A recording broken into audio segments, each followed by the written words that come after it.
I think that will even be something to even talk about. Like, there will be talking points like, okay, at least we know that it's due to injury, due to absenteeism, and all of those stuff.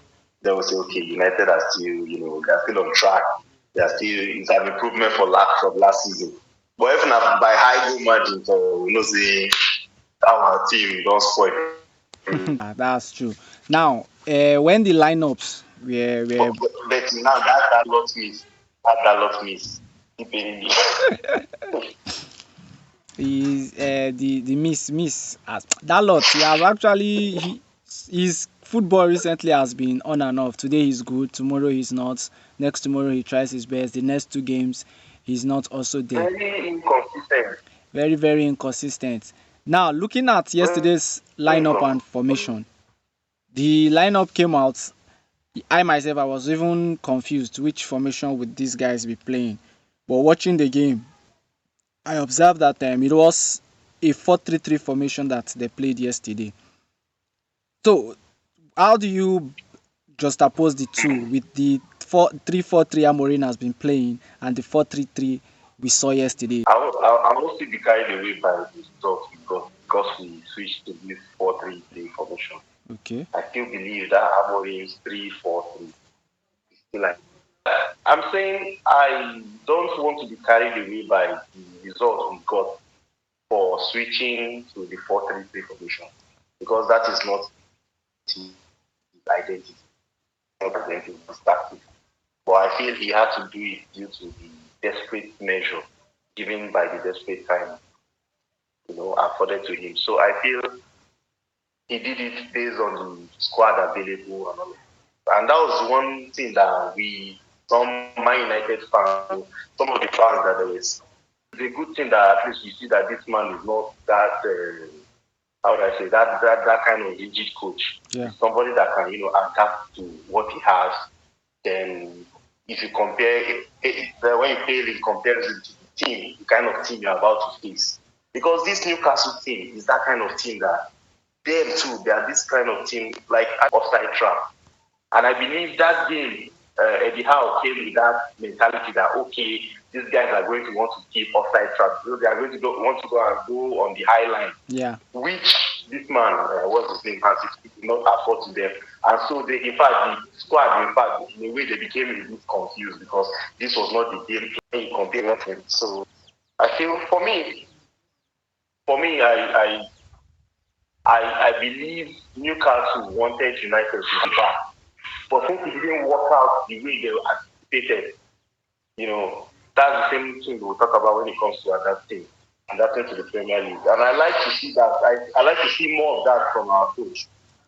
You don't have the players to execute your 3-4-3 formation. So why don't you just, adapt? Because they have this their standard formation, the 4-3-3 right from the time we knew him. Conte using the 3-4-3 and 3. At some point, they need to break their formation. Nobody now can just conveniently sit on funding three or on ring like his room now. That's the Amorim is still a rigid coach. Yeah. If we see more of this from him, someone that can adapt to the game, to the opponent you are playing. Okay, let me ask. I think we have a gem. We have a gem on our hand. Okay, well. In Amorim. Okay. Let me ask. Now let's look at the positives from the game. I think two key positives from the game. We have Aiden Heaven and Patrick Dogo. Let's start with Patrick Dogo. How impressed were you with him? He had a goal and he was electric throughout the match.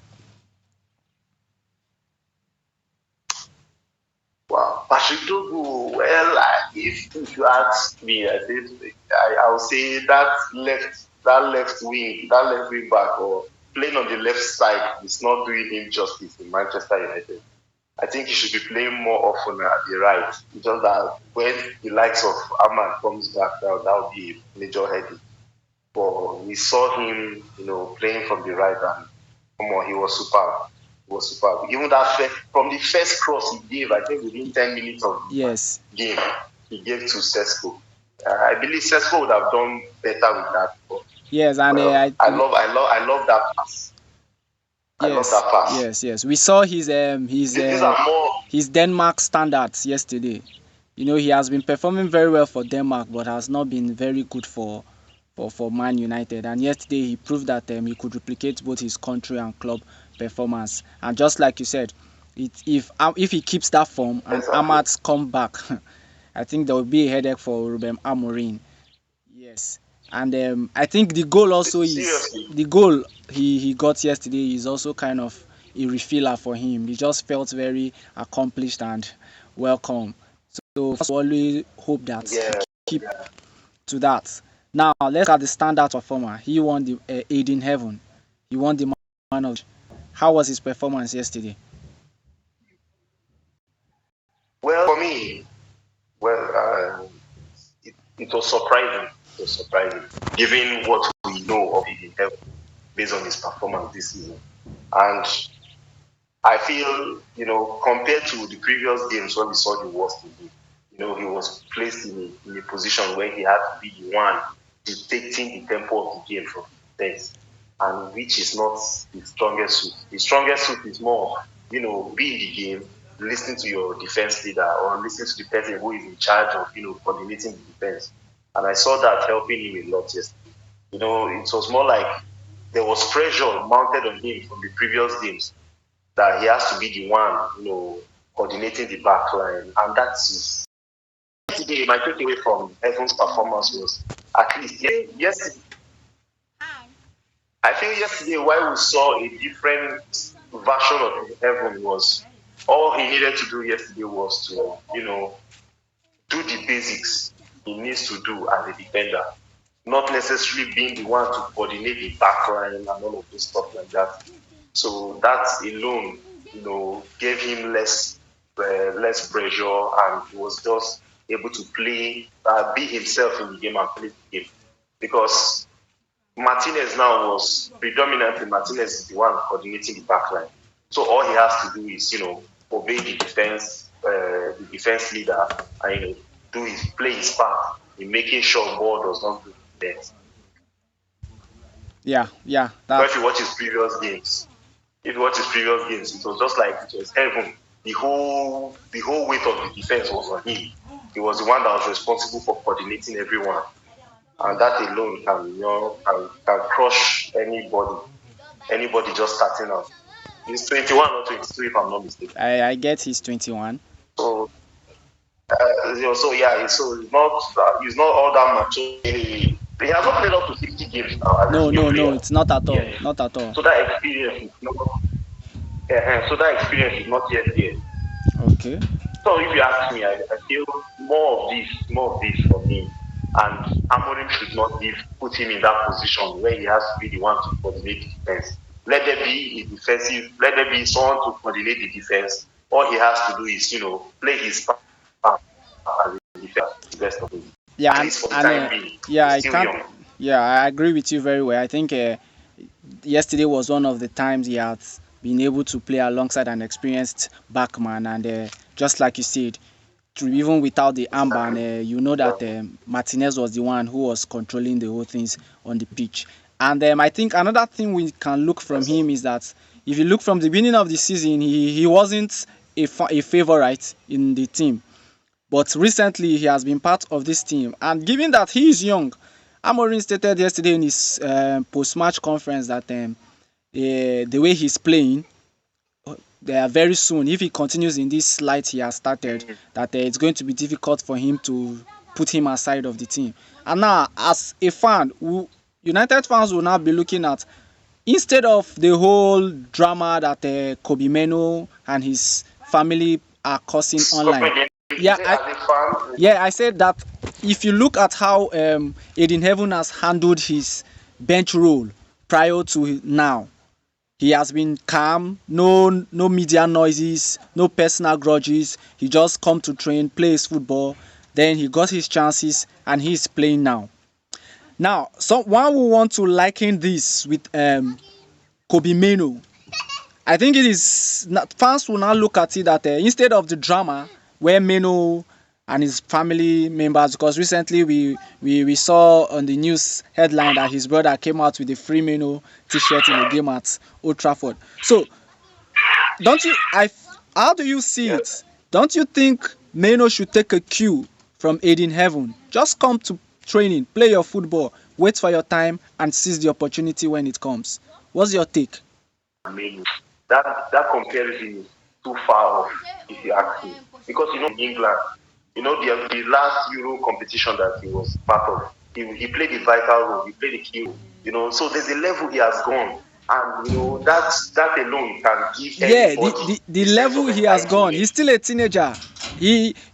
I feel that Of course, I of feel course. that the academic graduates from United has this entitlement mentality. I'll give you a rundown. We have Yeah. we have before the fallout with Garnacho's fallout. You show his entitlement. Recently, we could see from the likes of JJ Gabriel and what's his other name, Stacy. They went to the media to complain their lack of playing chances. So also we have in Kobe Menu complaining, threatening to leave, not to even talk about his family members being involved in his protest. So there's this entitlement mentality from United academic graduates, and I think it is affecting them. What I'm saying is, I am thinking that as a football player, just like Aiden Heaven has been able to manage his reduced time, there was no complaint from him. There was no information on the media that he wants to leave. He kept his cool.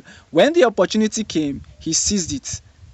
So now I'm saying that, don't you think Meno should take a cue from that? I'm not doubting Meno's capability. I'm not doubting his level of experience. We are talking about a player who was part of the first name on England's 2022 Euros list. You can't take that away from him. But when you fall down the pecking order, the best you can do is to win your way back by playing the same football you were playing before, instead of protesting. Who Menu should take cue from, for me, is Casemiro. Okay. When Amorim first came, I think Casemiro fell down the pecking order to the point where Toby Koya has a better chance of playing a game or being featured in a match. It's going to be quite difficult. If we think about that, let's just put ourselves in as if that we take cue from, it should be. The cue I'm talking about is the level. Hello. He has no next coming to Manchester United. Okay. Like lesson, like valuable lesson now. Like look at this guy. No, what I'm looking at is the level of patience. Yeah, I agree with you. I agree with you. What I'm looking at is just the level of patience, the lack of drama. Yes, Casemiro is an example. Casemiro's issue also could also be likened to a drop in form also. That was why he was falling down the pecking order. Yeah. Now we are looking at Meno was not getting the chance. What I'm looking at is he is impatient. I get what you're saying. Actually, that mentality, that is like Yeah. Now the cue I'm talking about is the level. Hello. he has no next coming to Manchester United. Okay. Like lesson, like valuable lesson now. Like look at this guy. No, what I'm looking at is the level of patience. Yeah, I agree with you. I agree with you. What I'm looking at is just the level of patience, the lack of